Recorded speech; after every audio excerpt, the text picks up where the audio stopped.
Labai susidūriau su įdomiu reiškiniu. Mes turim šviesos diodus, kurie yra 3 voltų. Nu va, aš turiu vieną išlituotą. Turim prietaisą, mes matuojam.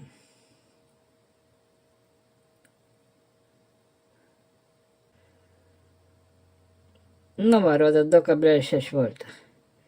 Iš tikrųjų jos yra 3 voltų. Nu čia biškai gal netiek šviečia gerai.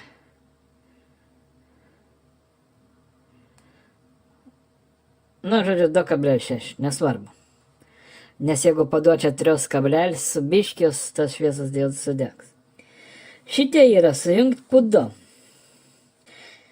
Pudu yra lygiagrečiai sujungti į nuoseklio grandinę. Jeigu mes matuosim vieną, automatiškai matuosis 2.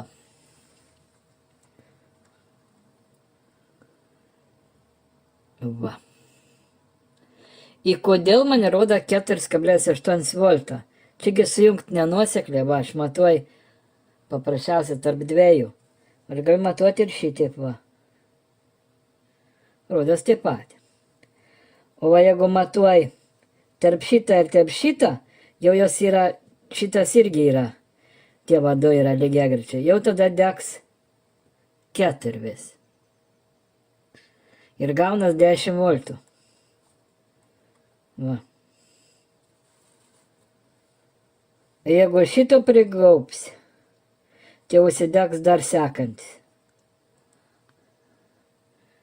Jau bus 6, gaunas 15 voltų. Kodėl?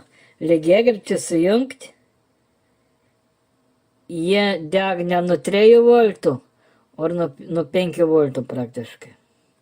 Kodėl taip yra? Kaip šitaip skaičiuojas?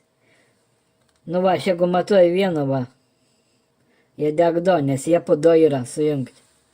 Lygiagrečiai. Matuoju iš kitos eilės, kiek va 2 deg, nes jie yra irgi lygiagrečiai sujungti. Dar iš kitos eilės matuoju, irgi degs 2. Nu ir taip toliau. Koks čia gaunas reiškins, kodėl jos ne nuo 3 voltų tie 2 deg, nes lygiagrečiai turėtų įtampa nepasikeisti. Kodėl taip yra?